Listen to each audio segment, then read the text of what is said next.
Now turn to Section 4.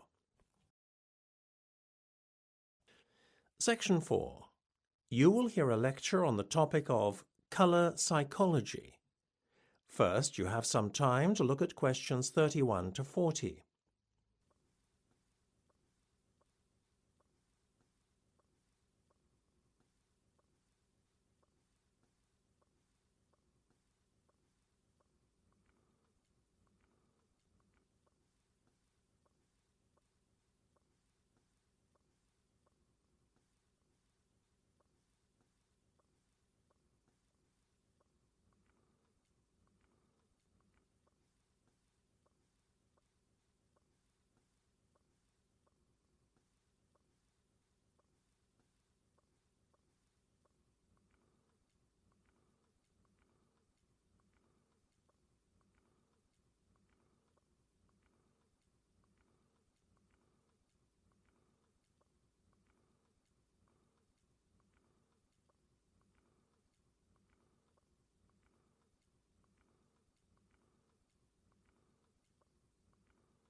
Now listen carefully and answer questions 31 to 40.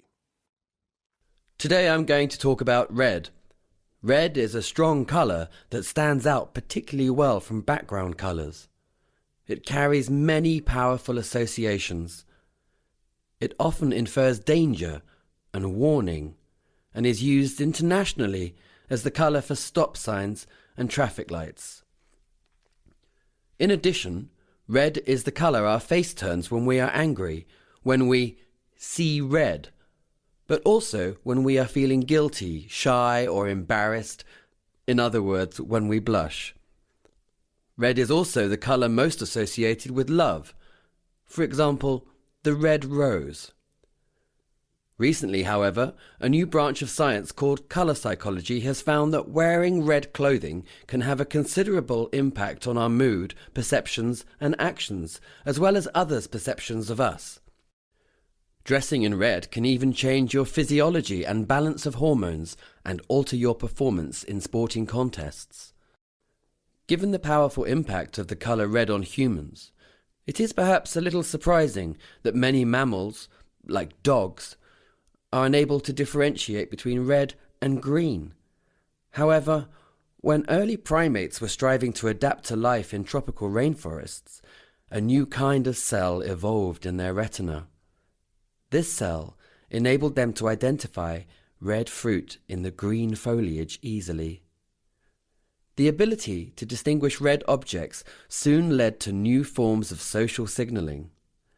For many primates, red skin, caused by blood pumping near the surface of the skin, is an important sign of social dominance. With vivid markings on their face and bottom, mandrill monkeys are perhaps the most famous example. The strength of the red colour indicates the position that the monkey occupies in the strict social hierarchy of its group. In fitter and more dominant individuals, the red is much stronger. By recognizing other monkeys' strength and fitness, lower-ranking and weaker monkeys are able to avoid coming into conflict with these much stronger rivals. In 2004, two psychologists at the University of Durham in the UK decided to investigate whether humans might react in a similar way to red. Russell Hill and Robert Barton decided to test how humans might respond to red clothing. Perhaps the sight of red clothes could carry associations of aggression seen in the red faces of angry people, and dominance just like a mandrill. For a while, Hill and Barton were unable to work out a good experiment to test the idea. However, the 2004 Olympics in Athens gave them the perfect opportunity to do so. And so, in combat sports such as boxing and taekwondo, the two competing athletes were randomly assigned either red or blue kits to wear. This enabled Hill and Barton to compare the same athletes' performances when they were wearing different colours. By tracking the athletes' progress through the games, they found that those wearing the red kits were about 5% more likely to win their contest than those wearing blue. So, although wearing red could not, of course, change the athlete physically, it did seem to give them a small competitive advantage. Later studies showed that the effect of wearing red was an advantage in other sports too. In football penalty taking, for example, they are less likely to score if the goalkeeper is wearing red. Although the effect of wearing red in sport is well established, the exact reason for it remains a matter of debate.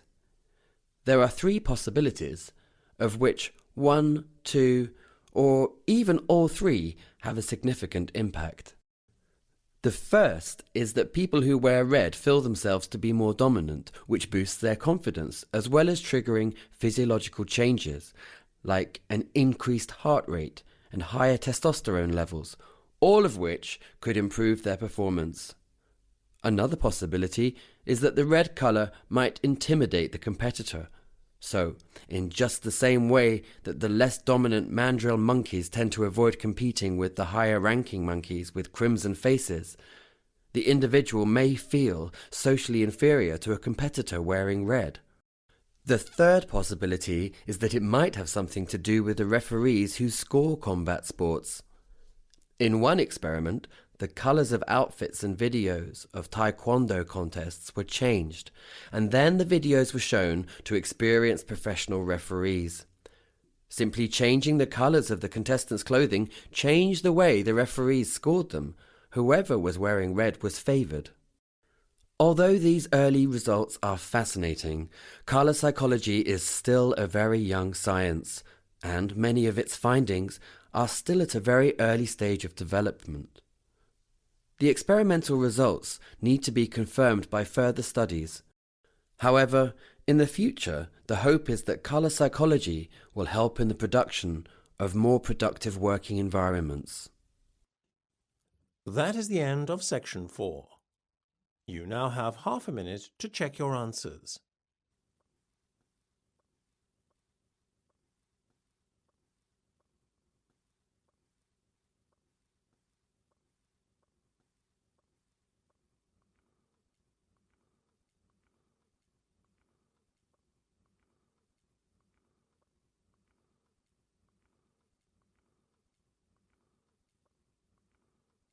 That is the end of the listening test.